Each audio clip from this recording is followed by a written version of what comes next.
Здравейте отново!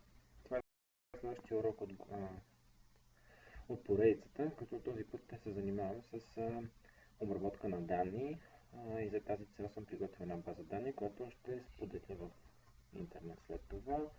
Данните са публични, това са данните на застрахователни дружества до 2013 година, достъпни са от сайта на КФН, само че не са в този вид, който са тук, те са преработени от мен в момента. Това е файл, в който ще работим и днес ще ви покажа функцията SUMIF, която е една от SUMIFs по-скоро, която е една от най-основните функции в Excel за хора, които работят и искат да анализират данни. Това, което е характерно за нея е, че до някаква степен замества Pivot Tables. Доста хора обичат да използват Pivot Tables, но като цяло те са доста по-бавни и доста по-ограничаващи, отколкото функциите, които сега ще ви покажа. Моя личен опит или по-скоро личните предпочитания са да не използвам Pivot, както по-правилно да се произнася, да използвам такива функции типа на SUMIF, COUNTIFs и така нататък. Сега има две функции всъщност в Excel, едната е SUMIF, другата е SUMIFs. Като разликата е, че SUMIF позволява да използвам само на един аргумент, а SUMIF позволява на колкото искаме аргументи, тъй като един аргумент може да се използва при SUMIFs, няма никакъв смисъл да използваме SUMIF, така че тази функция просто няма да я гледаме, ще използваме винаги SUMIFs. Това, което сега искаме да направим е да разгледаме базата данни и да определим примерно няколко важни неща. Сега ще ви покажа първо базата данни. Филтрираме я. Базата данни тук са застрахователните дружества в България. Това са с новите застрахователни дружества, общо застраховане, тези, които бяха преди това здравни. Във втората колона данните са, това са месеците, това са годините. Пак повтарям, данните ги има в сайта на КФН. Тук всички ще бъдат премии, тази колона няма да ни трябва. Тук са съответно премиите по месеци. Това е линията бизнес, това е сегмента общо застраховане, това също няма да ни трябва, те всички са едни и същи. Общо това е нашата малка база данни, има около, колко е дори, 2500 лева горе-долу. Това, което искаме да направим първо е да видим големината на пазара по месеци и да проверим как се е развива в последните няколко години. Най-лесно може да направим последния начин. Примерно, правим си 12 месеца.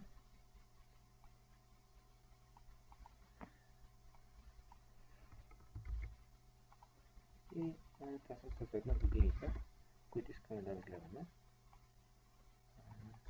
2011 до 2013.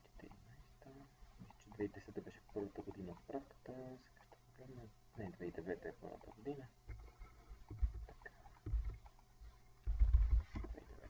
И сега искаме да видим за всяка една година, за всяка една точка от таблицата, каква е премията. За да изглежда таблицата малко по-добре, ще увеличим малко големината.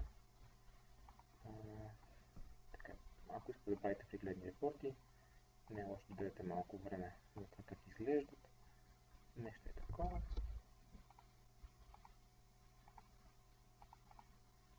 Така.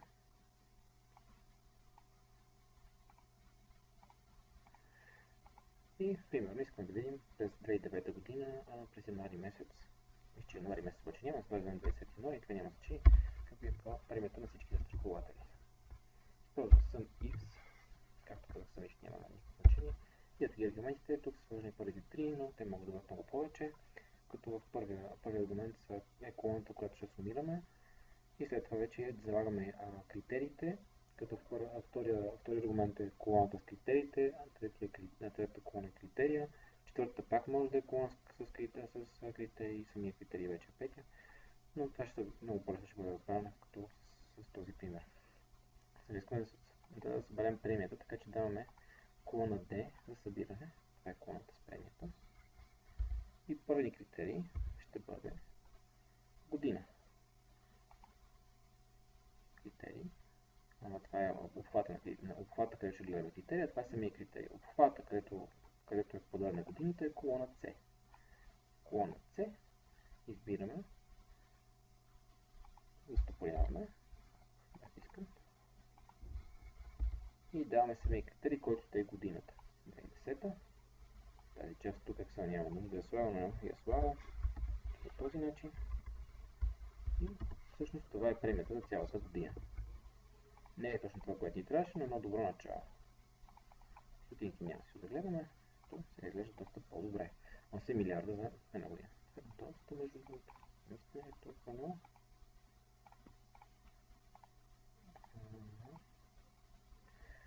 Явно толкова.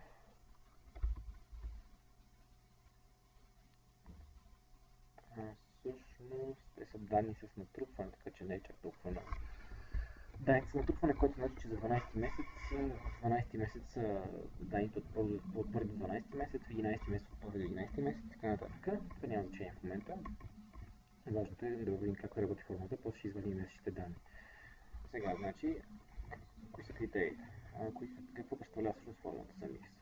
В първи аргумент това е колоната, която събираме. Събираме премията, това е колона D, ето и тук, колона D събираме. Няколко стимери. Във вторият аргумент е колоната, в която пустим нашия критерий, това е колоната години, тук. Ето тази колона, този филтър също изчистим вече. И третия аргумент, това е нашия критерий, който е А4 застопорен, както виждате, само по колона, за да може, ако се продължава надясно, да работи. Вижте, продължава да е А4. Съответно, ако не е застопорен и се продължи надясно, няма да работи, тъй като ще взима вече за критерий B4, а B4 е някаква сума, така че за тази цел застопоряваме колоната. Това, което обаче сега направихме, е да изчислим за сварим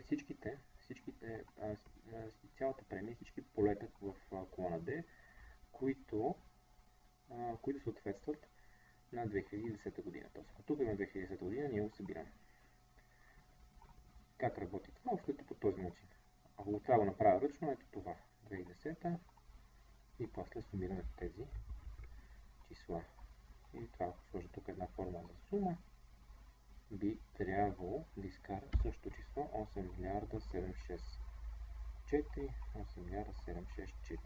Само, че това е доста труд, който няма какво да правим всеки път, което можем автоматично да си изчислим тези показатели. Това, което може да направим след това, е вече да намерим премията за съответния месец, като добавим още една поредица критерии. Как става това? След като вече сме направили тази формула, това не е нужно да се прекъсва, може и още първият път, като ги уреждате. Даваме следващия обхват е 48 критерии. Това е месеца, избираме месец, застопоряваме пак с F4 и даваме критерия. Аз работя по този начин, когато са две колони. Сега ще натисна Enter, за да се върна обратно. То ще не даде 0, защото реално не съм довършил формулата. И сега тук ще сложа месеца, като ще застопоря числото. Какво се получава? 145 000. Това, което се получи всъщност е колко премия е била записана за застрахователните дружества в България през януари 2010 година, като събирам колона D и използвам два критерия. Първият критерий е година, тук А4 година, като А4 се търси в CC, тук в CC. И вторият критерий е месеца, който е в B2, той се търси в BB, ето тук. Доста прост начин да видим колко е премията през тази година. Ето с тази формула. Важно е да се знае, че критериите са AND, т.е. този начин. Което значи единия плюс другия критерий трябва да бъдат удовлетворени, а не единия или другия трябва да бъдат удовлетворени. Т.е. имаме и, а не или. Това, което може да направим сега, тъй като вече застопорихме колоната за този критерий, застопорихме реда за този критерий, който е месеца. Това, което може да направим много лесно, вижте само двойка съм застопорил на и бета. Като изместя надясно, тук вече става C2, C, а тук си остава A4. Давам до край и всъщност това е разликата на премията с натрупване от началото на годината. Какво значи с натрупване? Т.е. ако искам аз да видя същите данни, само че помесечно, първи месец са събрани. Секунда.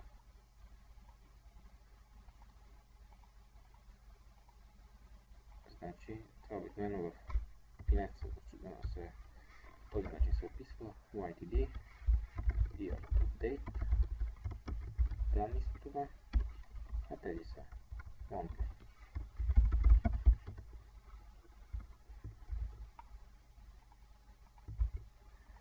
Тоест, ако искам да видя месечни данни, мога да направя последния начин.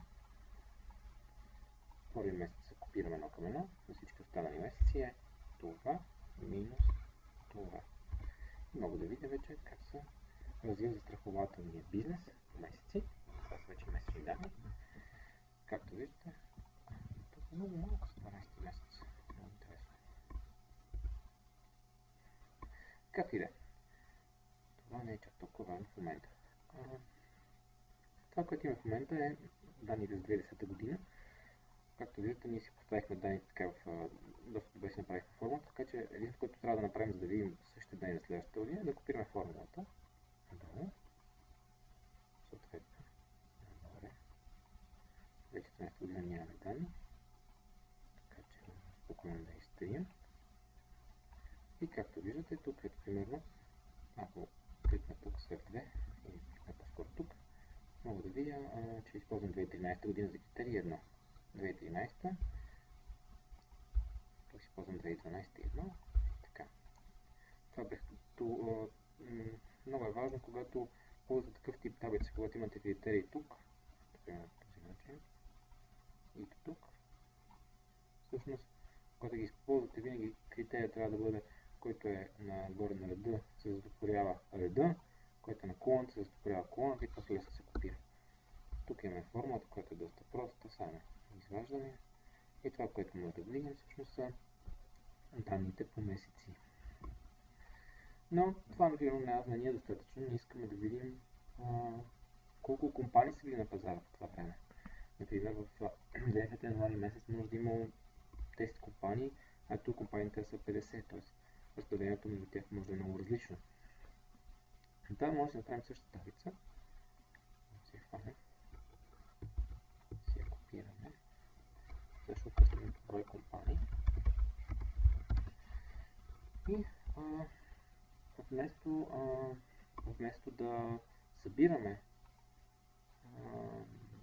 да събираме премия, може да броим застрахователи. Функцията, която се използва, е аналогична с тази, която е SUMIFS. Където имахме SUMIF и SUMIFS и обяснихме, че SUMIF няма да се ползва. Тук има също COUNTIF и COUNTIFS. Всъщност и в двата случая няма никакъв смисъл да използваме тези горе, най-добре използваме тези долу. COUNTIFS. За разлика от SUMIFS, единствената разлика всъщност е, че няма първото поле, което е така. Съди се. Как и да. Единствената разлика между SUMIFS и COUNTIFS е, че в случая на COUNTIFS имаме три аргумента. Сумираме и това критерия. В случая COUNTIFS няма нужда да сумираме, тъй като функцията просто брои записите или редовете, които отговарят на нашия критерий. В случая най-простият начин е този. Изтриваме сумата.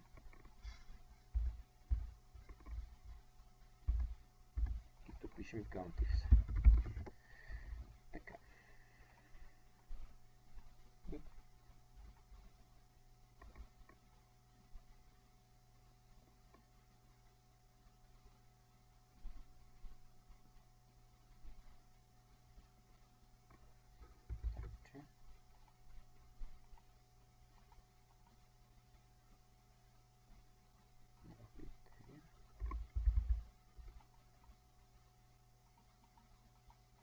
Добре, сега ще погледнем защо числата са толкова големи.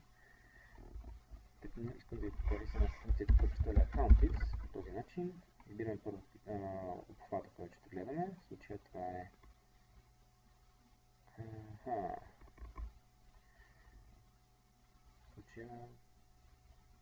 това е броя редове, които са през 2010 година, януари месец, т.е. по-избирам годината, 2010. 2010 година. Тук само ще направя една проверка. 4 и ще си изберем месеца. Месец. Това, което може да забележите и което е доста дражно в Excel, че излиза, ние сме в Sheet Report, излиза Report B20 и не се отбелязва с никакъв цвят. Това е фундамента. Сега се отбелязва вече, но този текст е абсолютно излишен, само дразни и затова винаги го изтривам, за да си виждам точно клетката, която е от същия Sheet A22 и B20. В случая обаче излизаха 67 записа, които отговарят, които са през януари месец 2010 година. Ако може да го направим по същия начин от тук, също това, което прави Excel, с тази функция да избере 2010 януари месец 2010 и преброява брой записи. Това, което обаче се случва е, че тъй като имаме много записи за различните линии бизнес, всъщност в момента това число, което получаваме е брой застрахователни компании по линии бизнес, а не брой застрахователни компании. Тоест, това число, което сме получили, не ни върши особена работа, тъй като това 67 всъщност зависи от това, коя застрахователна компания по коя линии бизнес се продава. Най-лесният начин да решим този проблем е като си направим втора база. Не е най-красивият начин, но е най-лесният. И това, което ще направим е да копираме застрахователните компании, колоната за застрахователни компании и да копираме месеците и годините. Като имаме вече тези три колони, ние искаме да махнем тези, които се повтарят. Те се повтарят защо? Защото, примерно, сега ще покажа. Ако изберем Алианс през януари 2010 година, те се повтарят 4 пъти, тъй като са продавали 4 различни линии бизнес. Ако направим също тук, предишната база, тук се вижда вече по-ясно какво имам предвид. Гражданска, краско, commercial и accident. 4 линии бизнес. Но тъй като не искаме да правим броя на застрахователните компании всеки един момент, ние искаме да виждаме само един ред с 2010 година януари месец и за това, което можем да направим е да изчистим първо филтъра, селектираме данните и използваме една функция на Excel, която е много полезна за такива случаи. Избира се от Data, казва се Remove Duplicates, това са селектирани трите колони по този начин. Remove Duplicates. OK. Всички повтарящи се колони вече ги няма. Така, имаме вече около 1000 реда, които са по месеци за сходните дружества. Това, което трябва да направим е да преработи формулата тук, тъй като, за съжаление, тя няма да работи в началото, което предполагах. CountX. Използваме пак критерия. Какъв е? В случая критерий ще бъде годината, 2010 година. И месеца. Сега с какво правя? Винаги, когато работи по този начин. Това е най-бързият според мен вариант. Давам колоната с критерии. Оставям на празно място, т.е. давам две запетайки, на празно място, което след това ще си попълня с критерия. И давам втората колона, която ще гледам, чието критерии ще гледам. Това е колона B, това е месеца. И след това давам още една запетайка и давам Enter. Ме връща обратно на първата страница, където аз вече имам колоните, които ще гледам години, месеци. И тук трябва да си сложа критерия. Първият критерий ще бъдат годините, ето и тук. Нямам нужда да трия онази част, която трих предишния път. Избирам си годината, като стопорявам колоната, избирам си месеца, като стопорявам месеца. 19 застрахователни компании имам през януари 2010 година. Тази част между другото се прави по-бързо от Pivot Tables, но това може би единствената част, която се прави по-бързо от Pivot Tables. И това, което може да видите е, че имаме нули, тъй като нямаме данни към тези периоди. Може да спокойно да ги изтрия. Така. И можем да видим, че в 2009 година има 20 компании, в момента компаниите са 29 на общо застрахователния пазар. И следващото нещо, което можем да направим, е да видим премията по застрахователна компания. Това става доста лесно. Вече създадена за база данни. Сега, например, първото нещо, което трябва да направим, е да си създадем списък. И това е списък с застрахователните компании, т.е. да знаем кои са ни застрахователните компании всъщност, които искаме да гледаме. Копирам тук всички застрахователни компании в този шит. Този шит ще го кръстя info. Така. И давам пак remove duplicate, така ще ми останат само непоставящи застрахователни компании. 32, правим бърза проверка с reports 32. Да, това е номер е по-голям, защото най-вероятно има компании, които съществували тук и които не съществуват тук. Но това е най-вероятното обяснение всъщност. Не знам. Другото обяснение е, че може да имаме една и съща компания с две имена. Мисля, че това не е случайно. Просто има компании, които съществували и вече не съществуват. Български имоти, например, те вече не съществуват, са част от Българската. Добре, продължаваме нататък. След като вече имаме списък с имената на застрахователните компании, това, което може да направим е да им дадем име. Да дадем име на списъка. И този списък ще го кръстим Companies. Както видяхте, името на списъка се дава отгоре, вляво в този прозорец.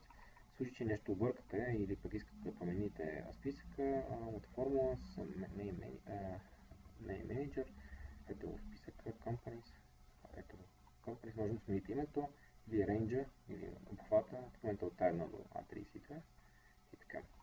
Най-мазливият начин да се добави име в обхвата е този insert и името може да добавите ново име. Това, което аз ще направя, ще преместя Allianz долу и тук ще сложа звезда. Защо звезда? Защото звездата всъщност е всички компании. Това, което може да направим сега в Report, да добавим Invalidation, с който да търсим по-застрахователни компании. Тук просто обедних, защото няма да ми стигне място. Няма да стигне място, няма да се виждат имената на застрахователите. Това обедних две клетки, даже ще обедих 3. Даже ще преместя така. И тук ще Insurers.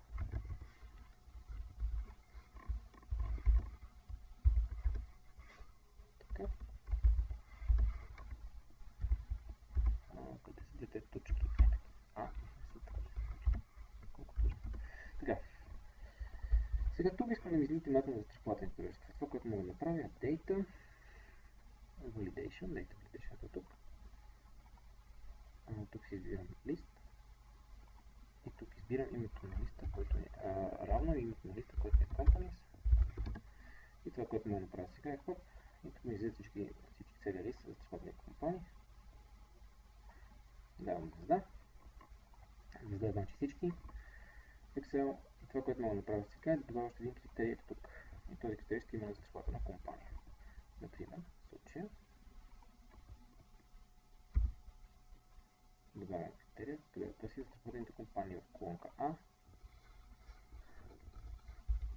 и коя стойността, която искам да гледа. Стойността е тази тук, която тук ще направих, това е C3.